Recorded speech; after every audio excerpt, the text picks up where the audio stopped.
पलवल जिले के हथीन में फरीदाबाद लोकसभा प्रत्याशी महेंद्र प्रताप के पुत्र व कांग्रेस के वरिष्ठ नेता विजय प्रताप ने हथीन अनाज मंडी में जनसंपर्क कर लोगों से कांग्रेस प्रत्याशी के लिए जन समर्थन की मांग की। इस दौरान विजय प्रताप ने कहा कि आज जनता भाजपा के कुशासन से दुखी है और किसान, मजदूर, व्यापारी हर वर्ग दुखी है, इसलिए जनता बदलाव के लिए तैयार बैठी है। 25 मई को जनता वोट की चोट से भाजपा को चलता करने का काम करेगी।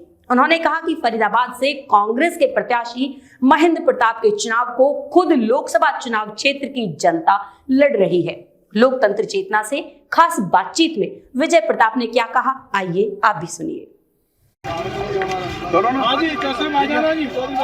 फरीदाबाद लोकसभा में जो चुनाव का दौर है पूरे अपने पीक पर है और जो प्रत्याशी हैं पूरे जोर शोर के साथ चुनावी अभियान में जुटे हुए हैं। हमारे साथ कांग्रेस के जो लोकसभा प्रत्याशी हैं फरीदाबाद से महेंद्र प्रताप, उनके पुत्र जो कांग्रेस के वरिष्ठ नेता हैं भाई विजय प्रताप जी, वो आज हथीन अनाज मंडी में पहुंचे हैं। उनसे जानेंगे कि किस तरह का लोगों का समर्थन मिल रहा है और लोगों का जो 25 तारीख को जो मतदान होगा उसमें वो किस तरह से जो चुनाव को देखते हैं। जी भाई साहब, धन्यवाद। लोगों का अपार जन समर्थन मिल रहा है और लोग 10 साल के इस भाजपा के कुशासन से त्रस्त हैं। चाहे वो किसान हो, आपने देखा है उनकी आय दोगुनी करने की बात थी। 700-800 किसान भाई हमारे शहीद हुए। हमारी पहलवान बेटियां जो गोल्ड मेडल लाई है एशियाड में, ओलंपिक्स में, उनके साथ इतना बुरा व्यवहार हुआ, मानवीय। एक 2 महीने धरने पे बैठी, पुलिस ने मारा, कितने बुरे हालात इन्होंने कर दिए। कोई भी वर्ग इनसे खुश नहीं है। अग्निवीर अगर आप देखें तो 4 साल के लिए बच्चों का जोश ही ख़त्म हो गया है सेना में जाने का। मैं पहले देखता था इतने बच्चे दौड़ लगा के तैयारियां करते थे, अब वो 4 साल के लिए क्या जाए, कोई गारंटी नहीं है, कोई सिक्योरिटी नहीं है। और आने के बाद ये कहते हैं हम नौकरी देंगे। जो पुराने फौजी रिटायर हैं उनमें से 1% लोगों को नौकरी मिल पाती है दोबारा।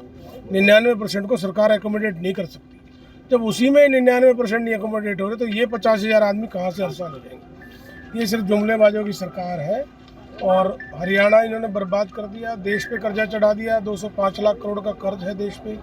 इलेक्टोरल बॉन्ड के नाम पे आपने देखा क्या है, ईडी के नाम का एक गोहेरा पकड़ रखा है। वहाँ छोड़ दें किसी के पीछे और आदमी डर जाता है, इनके हाथ जोड़ता है।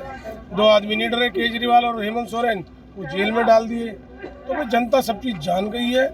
यहाँ के जो हमारे सांसद हैं कृष्ण पाल गुर्जर, मंत्री भी हैं 10 साल से, उन्होंने इस इलाके के लिए कुछ नहीं किया। ना कोई यूनिवर्सिटी, ना कॉलेज, ना हॉस्पिटल, ना कोई स्पोर्ट्स सिटी, कुछ नहीं। ना किसान के लिए काम किया, ना रोजगार के लिए काम किया।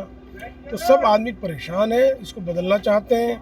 एक विश्वसनीय चेहरा देख रहे थे, कांग्रेस पार्टी ने चौधरी महेंद्र प्रताप जी को चेहरा बनाया। तो मैं समझता हूँ कि ये पूरी पार्टी चुनाव लड़ रही है। पहली दफ़ा मैंने ऐसे देखा है कि जनता चुनाव खुद लड़ रही है। ये चुनाव फरीदाबाद लड़ रहा है। हम तो केवल चेहरा है, मैंने देखा ये चुनाव फरीदाबाद वर्सेस कृष्णपाल है।